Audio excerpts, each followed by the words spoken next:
Welcome to the Settle Your Side Hustle podcast.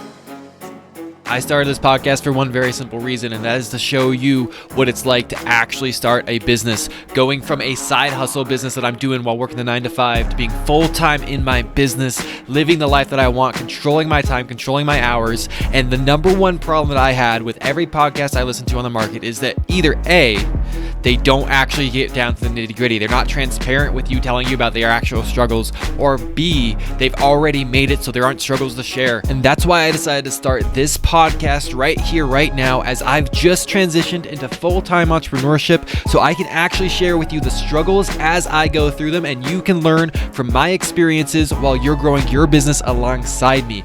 Now, let's get into the show. What is up, side hustlers, entrepreneurs, business builders, and dream makers? Welcome to the Settle Your Side Hustle podcast, episode 14. I'm excited to be with you guys again today, as I'm with you every day. Yes, I am still sick, and I feel like I'm getting better. It's actually not that bad of a cold. It's kind of nice. So I got a stuffy nose. I don't know if you can hear it again today or not. I know you could hear it yesterday. But what I want to talk to you guys about today is actually a story from my personal life and the way that it bleeds into the business world. So for those of you who don't know, most of you probably know, I have been working on a car that I bought for actually at time of recording, as long as I've been running this podcast. So I bought a car 2 weeks ago, and I've been working on it ever since. And it's an '03 Ford Explorer. I took it to a shop so that they could do a diagnostic for me and tell me what was wrong with it. And then I've been working on fixing it up myself. And so I've probably put 4 or 5 days of a couple hour blocks into working on it.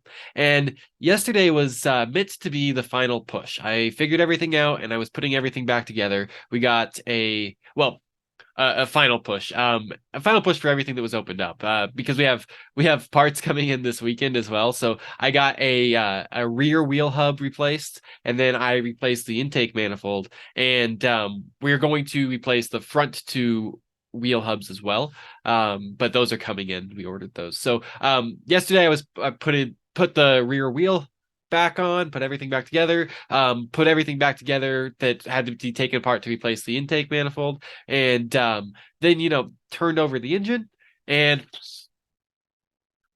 gas leaking everywhere.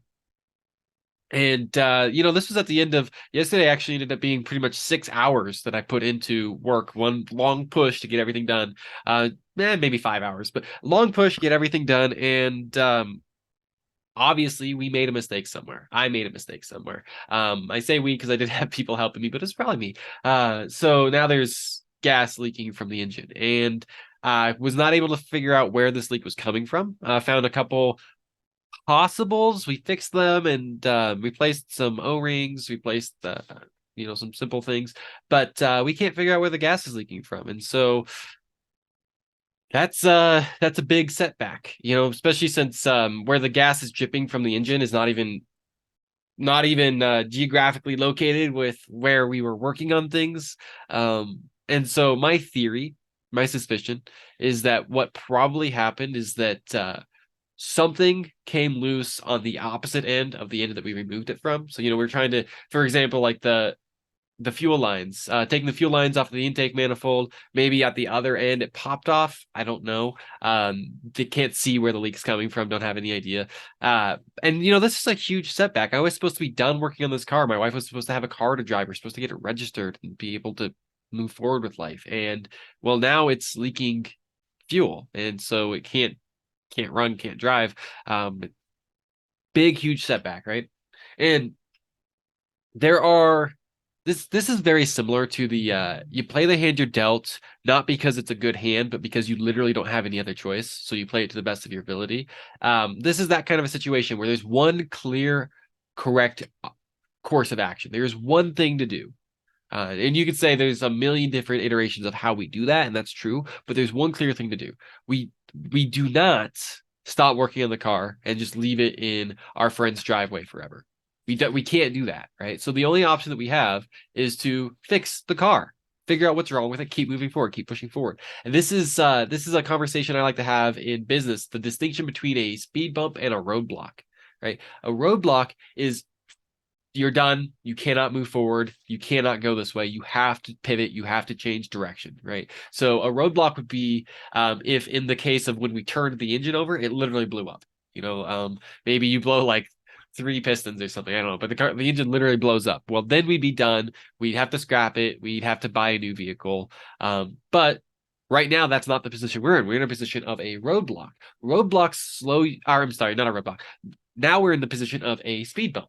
Speed bumps slow you down. Speed bumps make it take a little bit longer to go the direction you were going, but there's no reason to change course. And this is what this gas leak is. It's a speed bump. Now I need to figure out what's going on here, and I got to fix this, right? And the same thing's true in business, especially when you're first starting out. It's going to be hard to distinguish between a roadblock and a speed bump.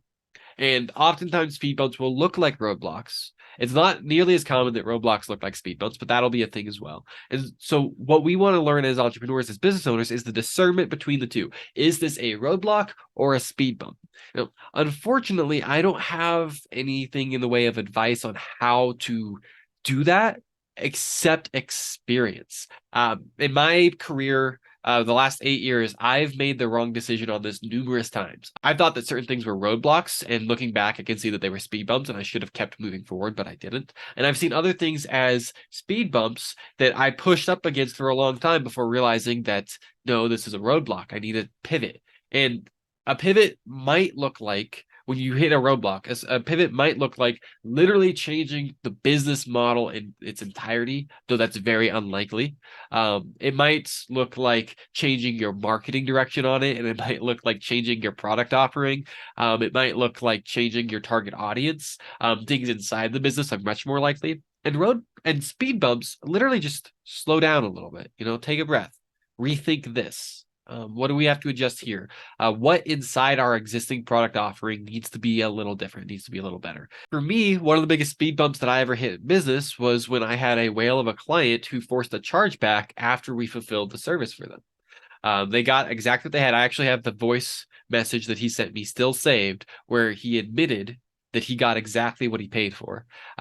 But they forced the chargeback, and when we disputed it, we lost the case for some reason, having a contract that was signed by both of us, having evidence of work fulfilled, having their literal voice message of them admitting that the product was fulfilled. The credit card company still went with them. We didn't have enough money to go to court over this, so we had to let that go. But this was a whale of a client, and it left us, our business was now in the negative, thousands of dollars in the negative, and we no longer had the funds to fulfill for our other clients. Now, at the time, I'm 19 years old. I looked at this as a roadblock, and I said that we cannot move forward with this. Now, looking back, I can actually say, no, that was a speed bump, and the correct course of action would have been to take out a loan of some form from friends, family, bank, whatever, to be able to fulfill for all of our other clients and fulfill for them, knowing that in just a couple months, that fulfillment would end up paying back the losses and we'd be able to move forward debt free. But at the time, I was broken, and I'm like, we're done. The only way that I know to share with you as far as how to tell if it's a roadblock or a speed bump is experience. However, the piece of advice that I'll give you is that it's probably much more often a speed bump than what we would probably think. So that's what I wanted to share with you guys today. That's all I got for you. Love you guys so much. Can't wait to talk to you once again tomorrow. And before you go, take that free gift that I talk about every episode. Go ahead and take that list of 50 proven side hustles you can start with just a laptop. Go ahead and take that checklist of the 11 tools that you're going to want to be able to start running. And go ahead and get into the Facebook group where you can get these weekly live trainings where I literally teach how to grow the business from zero. Go ahead and take that. No matter where you're at in your business, this is going to be valuable for you because one of those elements is going to apply to you and your business, and it's going to help you grow. So click the link. It's going to give you access to all 3, and I look forward to seeing you inside the Facebook group. Talk tomorrow.